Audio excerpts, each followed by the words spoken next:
नमस्कार। संगम विचारधारा में आपका स्वागत है। राजन, आपने कभी किसी ऐसे संत को देखा होगा जिसने सब कुछ त्याग दिया, घर छोड़ा, परिवार छोड़ा, संसार छोड़ा, जंगल में चले गए, पहाड़ों पर चले गए। लोग कहते हैं, वाह, इन्होंने सब कुछ त्याग दिया, यही तो मोक्ष का मार्ग है। लेकिन अष्टावक्र जी बहुत चौंकाने वाली बात कहते हैं। हे राजन, जो छोड़ रहा है वह भी बंधन में है। क्यों? क्योंकि छोड़ने की क्रिया भी एक इच्छा है। मुझे मोक्ष चाहिए, यह भी एक चाहत है। मुझे संसार से मुक्ति चाहिए, यह भी एक आसक्ति है। और जहाँ चाहत है वहाँ बंधन है। तो फिर रास्ता क्या है? अष्टावक्र जी कहते हैं, छोड़ने की ज़रूरत नहीं, बस जानने की ज़रूरत है। और जब जनक जी ने यह सुना तो उनके भीतर एक और गहरी परत खुली। आज की इस यात्रा में हम लोग उसी गहराई में उतरेंगे। मिथिला के दरबार में आज एक असाधारण पल है, जब जनक जी स्वयं बोले, जब शिष्य से जागृत बने। लेकिन अष्टावक्र जी रुके नहीं। वे जानते थे जागृति एक और गहरा स्तर है, एक और परत है जो अभी खुलनी बाकी है। और वह परत त्याग की है। संसार में हर साधक यही सोचता है, यदि मुझे मोक्ष चाहिए तो मुझे सब कुछ छोड़ना होगा। संसार छोड़ना होगा, भोग छोड़ना होगा, रिश्ते छोड़ने होंगे, घर परिवार छोड़ना होगा। लेकिन अष्टावक्र जी यहाँ एक ऐसी बात कहते हैं जो पूरी सोच को पलट देती है। तुम शुद्ध हो तो छोड़ोगे क्या? अष्टावक्र जी कहते हैं, हे राजन, तुम्हारा किसी से कोई संग नहीं है। तुम पहले से ही शुद्ध हो तो फिर छोड़ने की इच्छा क्यों? इस देह और संसार को विलीन होने दो और अपने स्वरूप में विलीन हो जाओ। राजन, यह सुनने में बहुत सरल लगता है, लेकिन इसमें बहुत गहरी बात है। एक कहानी सुनिए। एक व्यक्ति था, बहुत धार्मिक, हर रोज़ स्नान करता, पूजा करता, व्रत रखता। एक दिन उसने सोचा, मुझे मोक्ष चाहिए, इसके लिए मुझे और शुद्ध होना होगा और त्याग करना होगा। वह एक संत के पास गया। बोला, महाराज, मुझे बताइए, मोक्ष पाने के लिए मुझे और क्या क्या छोड़ना होगा? संत ने उसकी तरफ देखा, मुस्कुराए और बोले, पहले यह बताओ, जो तुम छोड़ना चाहते हो वह तुम्हारे पास कब से है?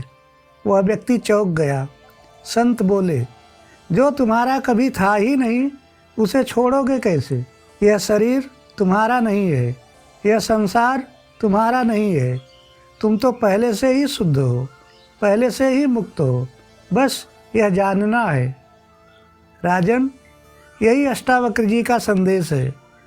त्याग करने की ज़रूरत नहीं, क्योंकि जो तुम्हारा नहीं था वह तुमने कभी पकड़ा ही नहीं। जो पकड़ा ही नहीं उसे छोड़ोगे कैसे? बस एक काम करना है, यह जानना है कि मैं पहले से ही शुद्ध हूँ, पहले से ही मुक्त हूँ। और यह जानते ही छोड़ने की इच्छा थी वह भी खत्म हो जाती है।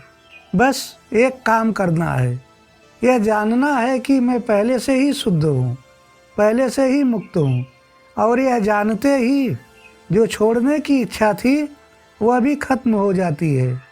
अष्टावक्र जी एक बहुत सुंदर उपमा देते हैं। हे राजन, यह सारा जगत तुमसे ही उठा है। जैसे सागर से बुलबुला उठता है, वैसे यह जानकर आत्मा में लीन हो जाओ। राजन, सागर के किनारे जाइए और देखिए, सागर में लहरें आती हैं, लहरों से बुलबुले उठते हैं, हजारों बुलबुले। हर बुलबुला कुछ पल के लिए है, फिर फूट जाता है और वापस सागर में मिल जाता है। अब सोचिए, वह बुलबुला कहाँ से आया? सागर से। वह बुलबुला किससे बना? सागर के पानी से। वह बुलबुला कहाँ गया? वापस सागर में। तो क्या बुलबुला कभी सागर से अलग था? नहीं। राजन, यह सारा संसार, यह सारी सृष्टि, यह सारे लोग, यह सारी घटनाएं, यह सब उसी आत्मा से उठ रहे हैं, उसी आत्मा से बने हैं और अंत में उसी आत्मा में मिल जाएंगे। तो फिर छोड़ने की बात कहाँ है? बुलबुला सागर को नहीं छोड़ता, बुलबुला सागर ही है। और आप इस संसार को नहीं छोड़ते, आप इस संसार के आधार हैं। यह जान लिया तो सब हो गया। अब अष्टावक्र जी एक और उपमा देते हैं।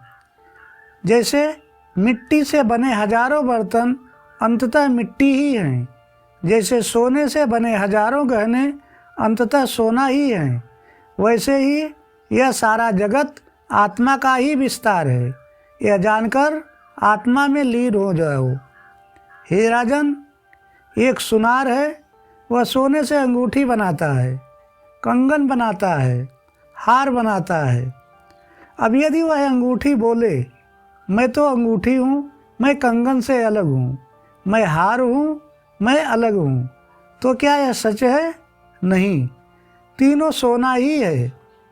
आकार अलग है, नाम अलग है, लेकिन भीतर का स्वभाव एक ही है। ठीक इसी प्रकार यह मनुष्य, यह पशु, यह पेड़ पौधे, यह पहाड़, यह नदी, आकार अलग अलग, नाम अलग अलग, लेकिन भीतर का स्वभाव एक ही है, एक ही आत्मा का विस्तार है। और जब यह जान लिया तो न कोई अपना है, न कोई पराया, न कुछ पाने योग्य है, न कुछ छोड़ने योग्य, सब कुछ आत्मा ही है। अब अष्टावक्र जी एक बहुत गहरी बात कहते हैं।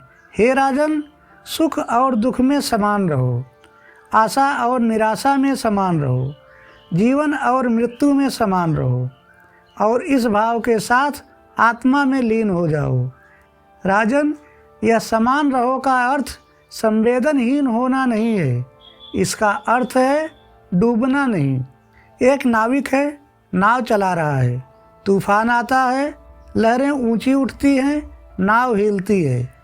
एक अनुभवहीन नाविक घबरा जाता है, रोने लगता है, उसके हाथ पैर फूल जाते हैं। लेकिन कुशल नाविक शांत रहता है, वह लहरों को देखता है, उसके साथ नाव को संभालता है। वह जानता है लहरें आती हैं, जाती हैं, सागर हमेशा से रहता है। राजन, जीवन में सुख आएगा, दुख आएगा, आशा मिलेगी, निराशा भी मिलेगी, जन्म है तो मृत्यु भी है। यह सब लहरें हैं। ज्ञानी वह कुशल नाविक है जो लहरों में भी शांत है। वह जानता है मैं लहर नहीं हूँ, मैं सागर हूँ, और इस जानने के साथ वह आत्मा में लीन हो जाता है। बस यही मोक्ष है।